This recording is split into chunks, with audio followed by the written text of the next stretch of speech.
একটি গোষ্ঠী, একটি রাজনৈতিক দল ধর্মের ভিত্তিতে জাতিতে বিভাজন সৃষ্টি করতে চায়, যারাই নির্বাচনকে বাধাগ্রস্ত করার চেষ্টা করবে, যারা বিভিন্ন ইস্যু সৃষ্টি করার মধ্য দিয়ে নির্বাচনকে বিলম্বিত করার চেষ্টা করবে, তাদেরকে দেশের জনগণ চিহ্নিত করবে।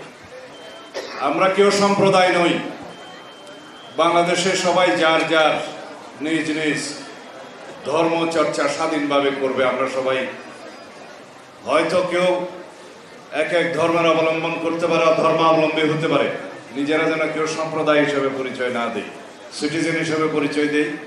এবং আমাদের নীতি হচ্ছে, বাংলাদেশ জাতীয়তাবাদী দলের নীতি হচ্ছে ধর্ম যার যার, রাষ্ট্র সবার।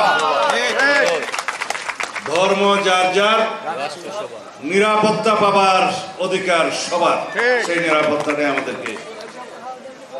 নিরাপত্তাটাই আমাদেরকে বাস্তবায়ন করতে হবে। আমরা ইদানিং লক্ষ্য করছি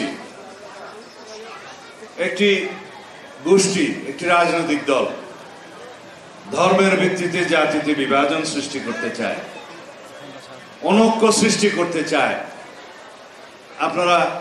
আমরা সবাই যেন সে ব্যাপারে সজাগ থাকি। আমরা আরো লক্ষ্য করেছি বিভিন্ন রকমের ইস্যু সৃষ্টি করে এই দেশে সামনে সুষ্ঠু এবং অংশগ্রহণমূলক নির্বাচনকে বাধাগ্রস্ত করতে চায়। আমরা আপনাদের সামনে স্পষ্ট একটা উচ্চারণ করি, বাংলাদেশে এখন নির্বাচনী আমেজ বিরাজ করছে। বাংলাদেশের মানুষ ভোটের প্রচারে নেমে গিয়েছে।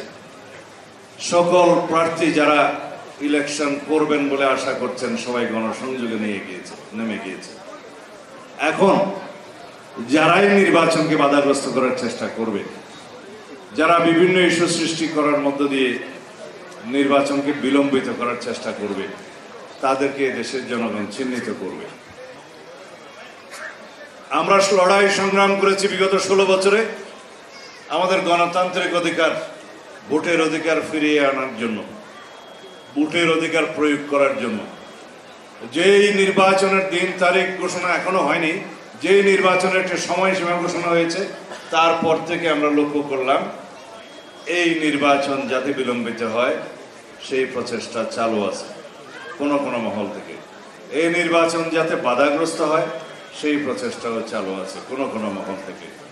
বাংলাদেশের মানুষ যারাই নির্বাচন বাধাগ্রস্ত করতে চাইবে তাদেরকে রাজনৈতিকভাবে প্রত্যাখ্যান করবে।